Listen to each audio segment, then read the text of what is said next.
20 minutes of happiness. We should have on the background that song, cause you're happy, da, da, da, da, da, da, and you're happy, cause I'm happy. I think this is how we should start the interview.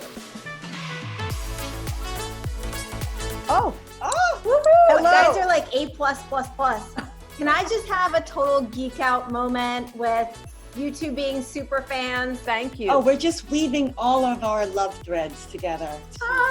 Could you just clarify, just for people that aren't familiar with you, where you came from at 13? Oh, yes. I grew up in what was formerly the former Soviet Union. It is now Russia, and we're Jewish. Jews were persecuted at the time, so that's how we got permission to leave. And then we spent 2.5 months in refugee camps in first in Vienna and then in Italy, where the Americans had set up this huge infrastructure, because about 450,000 Russian Jews came that way during that year. Our American dream began in Ypsilanti, which is a little town. It's about 40 minutes outside Detroit in Michigan. And, we lived in public housing, very, very grateful to have welfare and food stamps to get going. But it was our dream, but it was a tough beginning for an American dream. Especially at 13. Yes, there's so many challenges about what we went through, but there are many gifts from it that I carry. And this is actually what I'm working on for my next book, is really this idea that there's so many challenges in life, of course, and there's challenges always. Now we're living through this unimaginable challenge, but struggle is something that we create. Struggle comes from how our brain reacts to the challenge, the story it tells us about our challenge, how we treat ourselves through that challenge. And our thoughts is something that we can control. And it's, we all have a complicated relationship with our brain. So it takes practice. This is what I teach. Wow. So to me, you get the core, right? So I teach the happier method. What is at the core of it is that happiness is a skill. It's not some people have it, some people don't. It's a skill, like any skill. Playing piano, learning a language, cooking, writing. It's a skill. The more you practice, the better you become. And to me, it's incredibly liberating to think of happiness as a skill, because that means that wherever you are, you can just practice. You don't have to change yourself. You don't have to change your life. You don't have to go to Nepal and meditate for a month, You just begin to practice. And this is my goal in life, right? This is my bigger why, is to get to every single human in the world and get them to practice their happiness as a skill. Happiness doesn't mean you never feel sad. It doesn't. It's not possible. It doesn't mean that you're like gaga, rogue, yes person all the time. I have awful days. I feel sad. I get overwhelmed. I have fear. My voice of doubt can be loud, but I just practice the skills. And I think that this is why I do what I do, because I was the last person in the world that I thought any of these practices would work for. And they've completely not just changed my life. I mean, I don't think it's dramatic to say they saved my life and my family and my ability to thrive. And because I carried all these emotions and all these things, and I thought my job was to be happy and make everyone happy. And for me, that meant to never acknowledge a difficult feeling or an experience or having fear. So, that's why when I talk about happiness, I talk about it. It's not about feeling positive all the time. It's actually about learning how to embrace yourself as a human being with all the different emotions that you feel.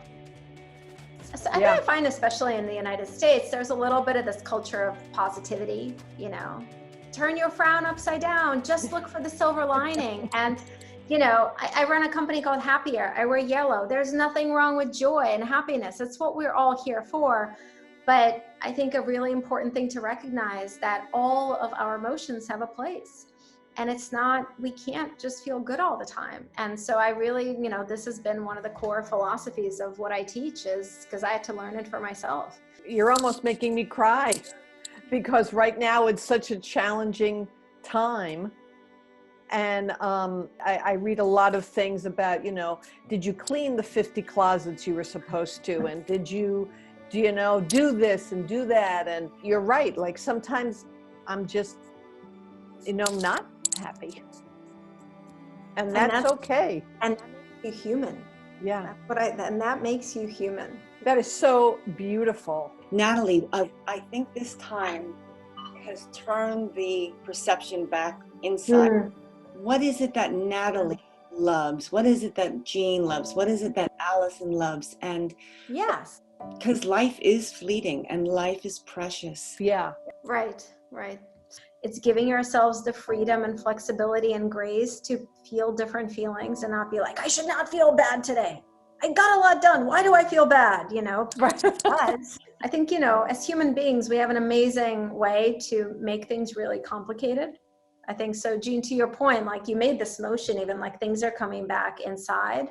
I think we have an opportunity to look within and recognize that we have a lot of these tools. We're just not using them. My God, we could talk all afternoon.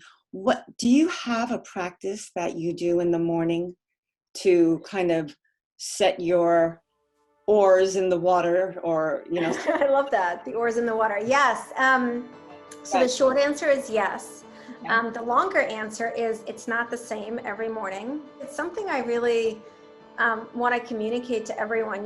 There is no magic answer for any of this, and so we just have to give ourselves a lot of flexibility and grace. But I do. So I'll tell you a couple elements that are always there. So it's really important for me in the morning to just have some, I call it my quiet time. Sometimes it's me doing a little 10 minutes of watercolor, because one of the things I've discovered that brings me so much joy is painting. Sometimes I'll sit, I have my favorite little chair in a corner with tea, and I'll read a couple pages from a book. And I have this shelf of books, I call them my books that give me a soul hug, right? So I'll just pull one off and I'll read it. The other thing that I do every day, just sometimes not in the morning, but most mornings, is I take a walk.